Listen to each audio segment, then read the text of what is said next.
نحمدہ ونصلی علی رسولہ الکریم اما بعد۔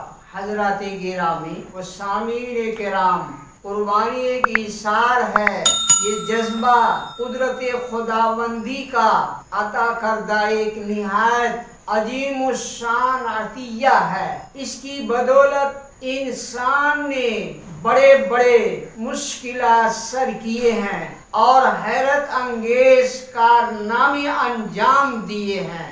اس کے سہارے دین و دنیا دونوں میدانوں کی ترقیات بآسانی حاصل کی جا سکتی ہے۔ اولیاء اعظام علماء ربانیین نے اسی جذبہ خداوندی کے ذریعہ جگہ جگہ علم و عرفان کے چراغ روشن کیے ہیں۔ اسی جذبہ خداداد کے ذریعہ علم و عرفان کے بلند مقامات حاصل کیے ہیں۔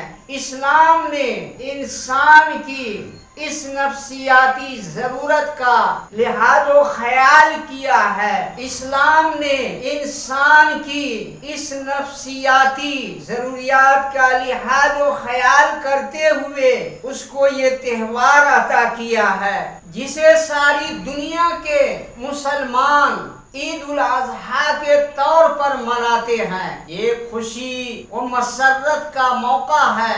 ایسے مواقع پر عام طور پر دوسرے مذاہب میں لوگ بے قید ہو جاتے ہیں اور تہوار کی آزادی کا فائدہ اٹھا کر اخلاق و کردار کے حدود سے نکل کر پار کر جاتے ہیں، یہاں تک کہ بے حیائی تک پہنچ جاتے ہیں۔ لیکن اسلام کا امتیاز یہ ہے کہ تہوار اور جشن منانے اور خوشی کو انگیز کرنے کا یہ موقع بھی یہاں بے قید و آزادی عطا نہیں کرتا اور انسان کو اپنی مرضی کا وہ سب کچھ کرنے کی اجازت نہیں دیتا۔ اس لیے ان دونوں مواقع پر دن کا آغاز 2 رکعت نماز سے کیا جاتا ہے، جس کا عظیم مقصد یہ ہے کہ تہوار کے ان لمحات میں بھی یہ انسان آزاد نہیں ہے۔ 2 رکعت نماز کے ذریعہ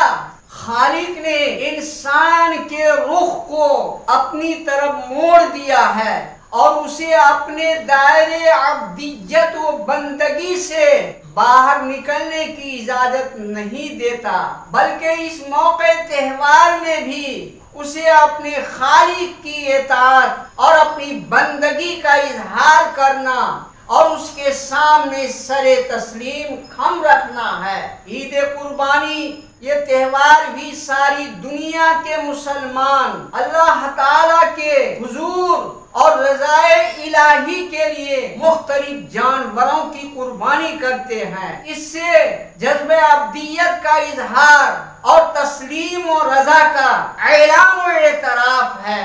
قربانی کا مقصد صرف خون بہانا نہیں ہے یا گوشت کھانا نہیں ہے، بلکہ ایک جانور کی قربانی کر کے اللہ کے حضور اپنی فدائیت کا اظہار اور ہر قدم پر حکم خداوندی کے سامنے سر جھکا دینے کا اعلان ہے۔ گویا ایک مسلمان اپنے اس عمل سے زبان حال سے اس بات کا اعلان کرتا ہے کہ ہم اللہ کی رضا کے لیے اپنی نفسیاتی خواہشات، اپنے غلط جذبات اور برے اخلاق و کردار سے مکمل طور پر دستبرداری کا صدق دل سے عہد کرتے ہیں۔ یہ قربانی محض دکھاوا نہیں، بلکہ اس کی روح و اخلاص سے نیت، خوف خداوندی اور اپنی محبوب ترین چیز کو اللہ کی راہ میں خرچ کرنے کا جذبہ ہے۔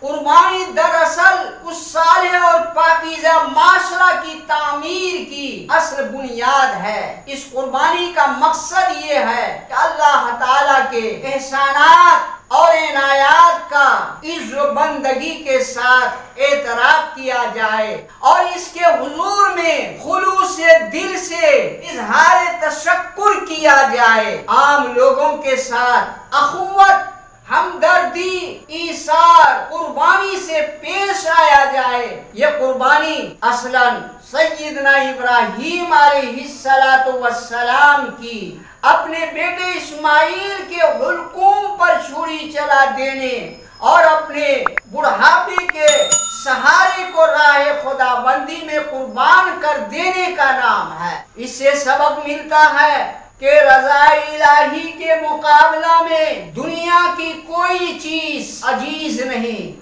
ہمارا مال و متاع، ہمارا ساز و سامان اور ہماری قیمتی صلاحیتیں سب ہمارے خالق و مالک کی امانت ہیں اور انہی رضا الہی کے لیے استعمال کرنا ہے۔ اللہ رب العالمین امن سکون کے ساتھ تمام لوگوں کی قربانی کو انجام تک پہنچا کر کے قبول و مقبول فرمائے۔ وآخر الدعوانا الحمد للہ رب العالمین۔